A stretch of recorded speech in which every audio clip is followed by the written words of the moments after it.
Welcome to great home makers. Onam series ஸ்பெஷலில் இன்றைக்கி நம்ம பார்க்க போகிறது ஓலன் ரெசிபி.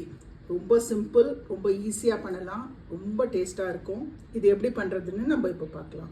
ஒரு கப் சிகப்பு காராமணியை ஒரு 2 hours ஊற வச்சுருக்கேன். ஊற வச்ச காராமணியை குக்கரில் போட்டு வேணுங்கிற அளவு தண்ணி விட்டு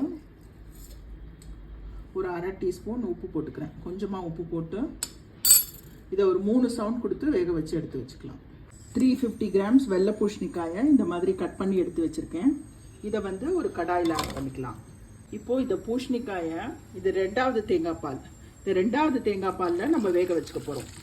இதில் 2 பச்சை மிளகாய் ஸ்லிட் பண்ணி போடுறேன். ஒரு மூடி போட்டு இந்த பூசணிக்காய் நல்லா வேகட்டும். பூசணிக்காய் இந்த 2வது தேங்காய் பாலில் நல்லா வெந்தாச்சு. காராமணியும் குக்கரில் 3 சவுண்ட் கொடுத்துருந்தோம் பாருங்கள், நல்லா மசிய வெந்திருக்குது.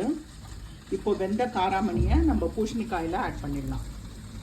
இந்த காராமணியோடு சேர்ந்து ஒரு 5 நிமிஷம் நல்லா சேர்ந்து கொதிக்கட்டும். இந்த டிஷ்ஷுக்கு தேவையான உப்பை ஆட் பண்ணிவிடுவோம். 5 நிமிஷம் நல்லா சேர்ந்து கொதிச்சாச்சு. கடைசியாக திக் தேங்காய் பால், ஃபஸ்ட்டு தேங்காய் பால் ஒரு 1/2 கப்பு. இது போட்டப்புறம் ரொம்ப கொதிக்கக்கூடாது. கருவேப்பிலை, தேங்காய் எண்ணெய் 1 டீஸ்பூன். அவ்வளோதான், அடுப்பை ஆஃப் பண்ணிடலாம். நம்மளோட டேஸ்டியான ஓலன் ரெசிபி ரெடி.